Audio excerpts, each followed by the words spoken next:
जो हमारा last topic है इस यूनिट का वो है लाइसोसोम्स। अब लाइसोसोम्स हमारे पास हैं क्या? लाइसोसोम्स हमारे पास एक सिंगल मेम्ब्रेन बाउंडेड ऑर्गेनेली हैं।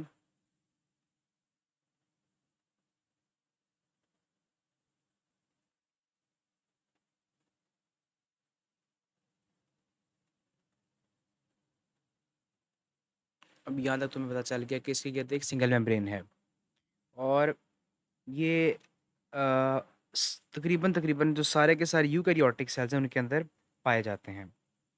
अब इनका काम क्या होता है? तुम्हारे पास लाइसोसोम्स हैं, इनके डिफरेंट फंक्शंस हैं। ये ऑटोफेगी के अंदर भी इन्वॉल्व होते हैं, ये इंट्रासेलुलर डाइजेशन के अंदर भी इन्वॉल्व होते हैं, किसी किसी केस में ये डीजनरेशन ऑफ सेल के अंदर भी इन्वॉल्व होते हैं। मतलब जो हमारे सेल के अंदर अगर किसी चीज़ की हम for example worn out organelles होती हैं, जिस तरह माइटोकॉन्ड्रिया हो गया, अगर हम उनको ख़त्म करके नए माइटोकॉन्ड्रिया बनाना चाहते हैं तो पुराने वाले को ख़त्म करने के लिए हमारे पास लाइसोसोम्स होना ज़रूरी है। अब इनका स्ट्रक्चर पहले देख लेते हैं, फिर एंड पे इसके फंक्शन को भी सही तरह से डिस्कस करेंगे। जो हमने कहा जिसका स्ट्रक्चर है, पहली बात तो ये सिंगल मेम्ब्रेन बाउंडेड ऑर्गेनेलीज हैं। दूसरी बात ये है, अब ये इस तरह का एक स्ट्रक्चर होगा, ठीक है जी। अभी इसमें लाइसोसोम्स है, इसके अंदर ना एंजाइम्स होंगे। वो एंजाइम्स कौन से होते हैं? ज़्यादातर वो होते हैं एसिड फॉस्फेटेसेस,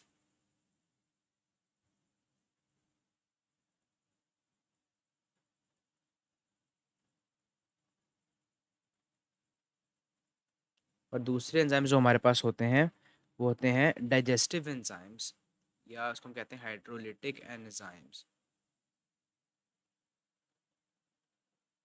डाइजेस्टिव एंजाइम्स हमारे पास बहुत सारे एंजाइम्स आते हैं, जिस तरह हमारे पास फॉर एग्जांपल अगर मैं एग्जांपल आपको दूं तो आपकी बुक में लिखे तो नहीं हुए लेकिन आप लोग सुन लें। बीटा हेक्सोसामिनिडेज एंजाइम्स होते हैं, या अल्फा ग्लूकोसिडेज एंजाइम्स होते हैं जिनको हम एसिड माल्टेजेस भी कहते हैं। और बहुत सारे इस तरह के सीडेसेस होते हैं जो कि ग्लूकोसिडेसेस होते हैं जो कि डिफरेंट चीज़ों की ब्रेक डाउन में इन्वॉल्व होते हैं, ठीक है। अब अगर हम बात करें कि ये बनते कैसे हैं, सबसे पहले होता क्या है, हमारे पास ये आ गया एंडोप्लाज्मिक रेटिकुलम। ये आ गया एंडोप्लाज्मिक रेटिकुलम, हमने पहले पढ़ा था। एंडोप्लाज्मिक रेटिकुलम जो है वहाँ से वेजिकल्स बर्ड ऑफ होते हैं, जिसको हम कहते हैं ट्रांसपोर्ट वेजिकल्स। वो आके लगते थे गोल्जी ऑपरेटस के साथ और फॉर्मिंग फेज पे आके अटैच होते थे। अब जो ट्रांसपोर्ट वेजिकल्स, इनके अंदर कुछ एंजाइम्स मौजूद हैं जो कि इनएक्टिव हो सकते हैं, मोस्टली इनएक्टिव ही होते हैं। फिर वो गोल्जी ऑपरेटस के अंदर आते हैं, इनके साथ फ्यूज़ करते हैं, यहाँ पे इनकी मॉडिफिकेशन होती है। मॉडिफिकेशन के बाद जब मैं इसको थोड़ा सा जूम कर देता हूँ, अगर यहाँ से हो सके ये, चलिए जी, ये हमारे पास गोल्जी ऑपरेटस आ गया। अब गोल्जी ऑपरेटस जो है उसमें क्या होगा, ये गोल्जी ऑपरेटस मैं आपको इस कलर से दिखाता हूँ। गोल्जी ऑपरेटस से आके फ्यूज़ होंगे ट्रांसपोर्ट वेसिकल्स। तो ट्रांसपोर्ट वेसिकल जब आके फ्यूज़ होंगे हमारे पास, फ्यूज़ होने के बाद इनके अंदर क्या होगा, मॉडिफिकेशन होगी। मॉडिफिकेशन के बाद जो चीज़ें रिलीज होंगी वेसिकल्स, इनके अंदर लाइसोसोम्स भी होंगे। अब लाइसोसोम्स के अंदर देखें, फॉर एग्जांपल पहले एक गोल्जी ऑपरेटस था, इनके अंदर से वेसिकल्स रिलीज जब हुए तो उनको हम कहते हैं सिक्रीटरी वेसिकल्स, सिक्रीटरी वेसिकल्स, ठीक है। और जो वेसिकल्स आके लगे थे, जो ईआर से आए थे, एंडोप्लाज्मिक रेटिकुलम से आए थे, इनको हम कहते थे ट्रांसपोर्ट वेसिकल्स। अब पहले जो उनके अंदर एंजाइम्स थे वो इनएक्टिव थे, हाइड्रोलिटिक एंजाइम्स इनएक्टिव फॉर्म में थे। लेकिन अब जब इसके अंदर एंजाइम्स होंगे वो एक्टिव होंगे, वो क्या होंगे, ठीक है। अब क्या होंगे, एक्टिव एंजाइम्स होंगे। अब वो डिफरेंट फंक्शंस परफॉर्म कर सकते हैं। तो जो ये वाली जो वेसिकल्स होंगे इनको हम फिर कह देते हैं लाइसोसोम्स, जैसे यहाँ पे लाइसोसोम्स को मेंशन किया गया है। तो हमारे पास जो लाइसोसोम्स हैं, इनको असल में डिस्कवर जिस बंदे ने किया था उसका नाम था डी डाव। उसने इनको सेपरेट किया था first time as separate component. उसने कहा था कि लाइसोसोम्स जो है वो एक सेपरेट कंपोनेंट है सेल का। तो अगर हम इनके फंक्शन की तरफ चलें, मैं आपको पहले जो पहला फंक्शन है वो बता देता हूँ। पहला फंक्शन इसका होता है फेगोसाइटोसिस का। अब होगा क्या, अब सेल के अंदर कोई चीज़ आ गई इस तरह की जो कि सेल को ज़रूरत नहीं है, वो फॉरेन बॉडी या सेल के लिए फॉरेन ऑब्जेक्ट कुछ भी हो सकता है, ठीक है।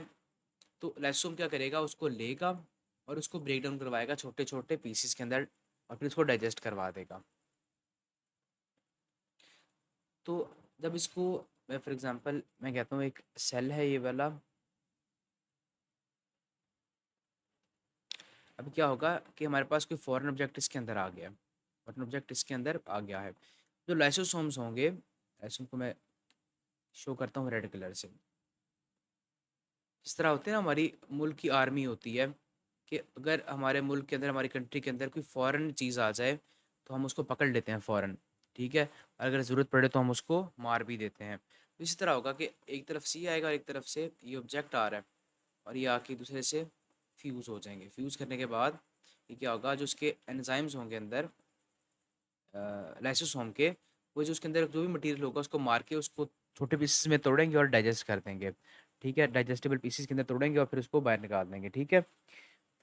इसी तरह जो हमारे पास, फिर मैं कहता हूँ ये फॉरेन ऑब्जेक्ट नहीं है, अब ये बन गया फूड वैक्यूल। मतलब यहाँ से इसकी एग्जांपल यहाँ पे ले लेते हैं ये वाला।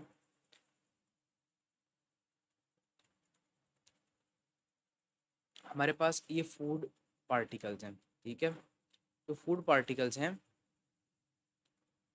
ये सेल के अंदर एंटर हुए, सेल के अंदर एंटर होंगे तो ये फूड वैक्यूल बन जाएगा। लाइसोसोम्स आएंगे, इससे अटैच होंगे आके और अपने जो एंजाइम्स हैं उनके ज़रिए इनको डाइजेस्ट करवाने की कोशिश करेंगे, डाइजेस्टिव या डाइजेस्टेबल पीसीस के अंदर कन्वर्ट करने की कोशिश करेंगे। तो इसको हम क्या कहेंगे, डाइजेस्टिव वैक्यूल। क्या कह देंगे, डाइजेस्टिव वैक्यूल बन गया। जब लाइसोसोम इसकी ब्रेकडाउन करवा देंगे इसको हम कह देंगे कि एक डाइजेस्टिव वैक्यूल बन गया। अब जो डाइजेस्टेबल पीसेस होंगे छोटे छोटे, वो या अगर कोई वेस्ट प्रोडक्ट है जो रह गया इसके अंदर, हम उसको एलिमिनेट करवा देंगे सेल से थ्रू एक्सोसाइटोसिस, ठीक है। इसका मतलब क्या हुआ, पहले एंडोसाइटोसिस हुई फूड पार्टिकल की, लाइसोसोम से अटैच हुए, लाइसोसोम ने उसकी ब्रेकडाउन करवाई और फिर वो सेल से रिलीज हो गए थ्रू एक्सोसाइटोसिस। इसी तरह हमारे पास कुछ ऑर्गेनेलीज होती हैं जो कि पुरानी हो जाती हैं। तो फॉर एग्जांपल स्टारवेशन के अंदर हमारे पास यूँ होता है, जब स्टारवेशन होती है तो क्या होता है कि जो पुराने हमारे पास ऑर्गेनेलीज होते हैं जिस तरह माइटोकॉन्ड्रिया है, उनको हम डाइजेस्ट करते हैं और डाइजेशन के बाद हम नई ऑर्गेनेली बना लेते हैं। फॉर एग्जांपल ये एक सेल है, ये आ गया माइटोकॉन्ड्रिया, ठीक है। जो माइटोकॉन्ड्रिया होगा वो एक लाइसोसोम बना लेते हैं यहाँ पे, लाइसोसोम के साथ अटैच होगा और जो लाइसोसोम उसको एनगल्फ करेगा, अटैचमेंट के बाद इसको एनगल्फ करेगा। तो अगर ये एक लाइसोसोम है ये वाला, तो ये माइटोकॉन्ड्रिया को क्या करेगा, एनगल्फ कर लेगा, ठीक है। उनकी दोनों आपस में मिल गए और ये बन गया। मिलने के बाद जब ये मिल जाते हैं इसको हम कहते हैं इट इज़ कॉल्ड ऑटोफेगोसोम। लाइसोसोम को हम फिर क्या कहेंगे, ऑटोफेगोसोम।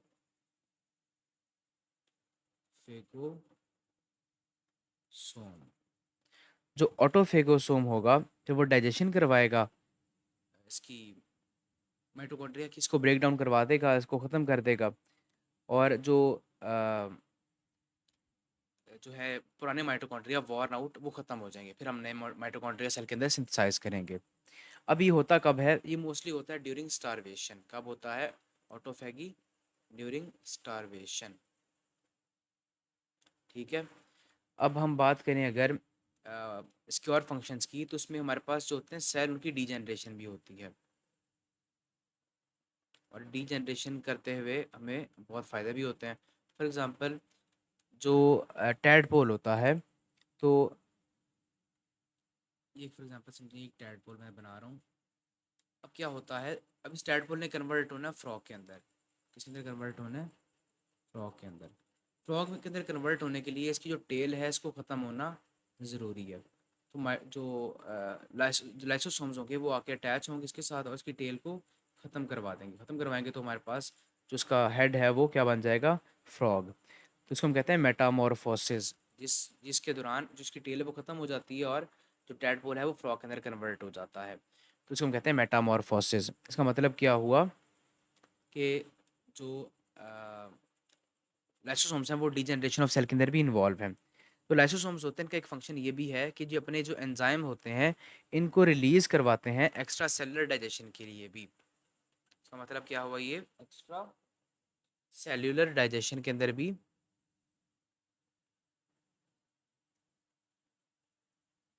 इन्वॉल्व होते हैं। ठीक है जी। अब इसके कुछ स्टोरेज डिसऑर्डर्स हैं, वो देख लेते हैं थोड़े से। स्टोरेज डिसऑर्डर्स क्या हैं?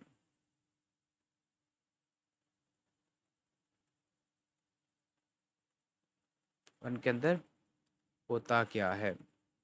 स्टोरेज डिसऑर्डर के अंदर होता क्या है? उसमें होता क्या है कि जो कुछ चीज़ें हैं वो सेल के अंदर एक्यूमुलेट होना स्टार्ट हो जाती हैं। वैसे नॉर्मली वो चीज़ें ब्रेक डाउन होती रहती हैं, सेल के अंदर एक्यूमुलेट नहीं होती। लेकिन कुछ स्टोरेज डिसऑर्डर हमारे पास इस तरह के होते हैं जिनके अंदर कुछ सब्सटेंस जैसे ग्लाइकोजन हो गया, जैसे ग्लाइकोलिपिड्स हो गए, और इस तरह की कई चीज़ें हैं जो सेल के अंदर एक्यूमुलेट हो जाती हैं। एक्यूमुलेट होंगी तो हमारे लिए फिर मसले स्टार्ट हो जाएंगे एक्यूमुलेशन की वजह से। तो इनको हम कहते हैं ये स्टोरेज डिजीज़ हैं, कि इनके अंदर जो इन डिजीज़ के अंदर जो डिफरेंट चीज़ें हैं, डिफरेंट सब्सटेंसेस हैं, वो हमारे सेल के अंदर स्टोर होना स्टार्ट हो जाती हैं। अभी तक वैसे इस तरह की 20 डिजीज़ेस डिस्कवर हुई हैं, और आपकी बुक में सिर्फ 2 डिस्कस की गई हैं। एक उसमें है ग्लाइकोजेनोसिस टाइप 2 और दूसरी है TSH डिजीज़। अब ये होता क्यों है? ये होता इस वजह से है कि एक ऐसी म्यूटेशन आ जाती है जेनेटिक मटीरियल के अंदर, कि जो लाइसोसोमल एंजाइम्स होते हैं वो नहीं बन रहे होते, या बनते भी हैं तो वो डिफेक्टिव होते हैं। ठीक है?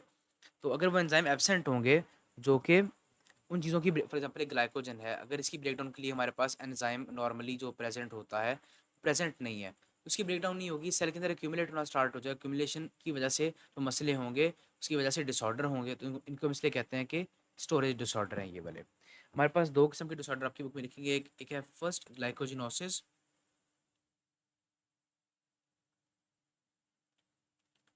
टाइप 2। ठीक है? दूसरा हमारे पास है TSH डिजीज।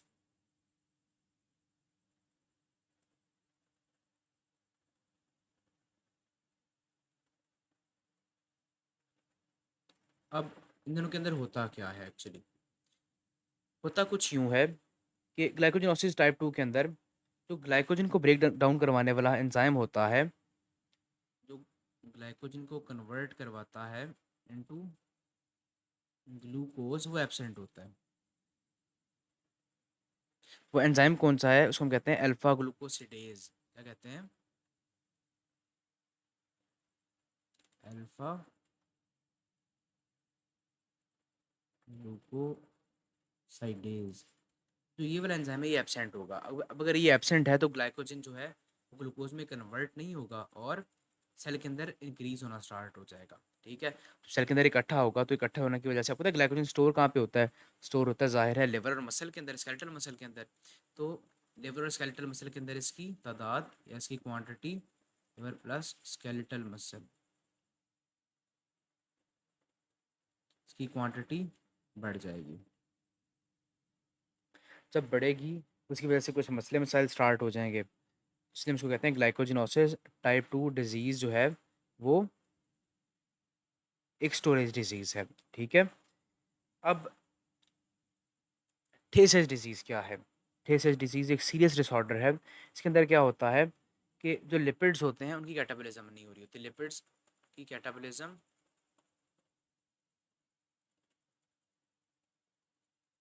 नहीं हो रही होती। क्यों? क्योंकि जो लिपिड की कैटाबॉलिज्म वाले एंजाइम है, जो जिनको हम कहते हैं बीटा हेक्सोसामिनेडेज, जो एंजाइम है ये एब्सेंट होता है। अभी एब्सेंट होता है तो लिपिड्स की कैटाबॉलिज्म नहीं होगी, मतलब ब्रेक डाउन नहीं होगी, तो लिपिड अक्यूमुलेट होना स्टार्ट हो जाएंगे ब्रेन सेल्स के अंदर। और आप सबको पता है कि जो ब्रेन सेल्स हैं हमारे लिए कितने इंपॉर्टेंट हैं। ब्रेन सेल्स के अंदर होंगे तो आहिस्ता आहिस्ता क्या होगा, ब्रेन सेल्स में जब अक्यूमुलेशन होगी लिपिड की, तो ये पहले तो हमारे पास जो चीज़ होगी वो होगी मेंटल रिटार्डेशन। क्या होगी? Mental retardation. जो दूसरी चीज़ होगी, आहिस्ता आहिस्ता जब मेंटल रिटार्डेशन होती जाएगी तो ये किसको लीड करेगी? Will lead to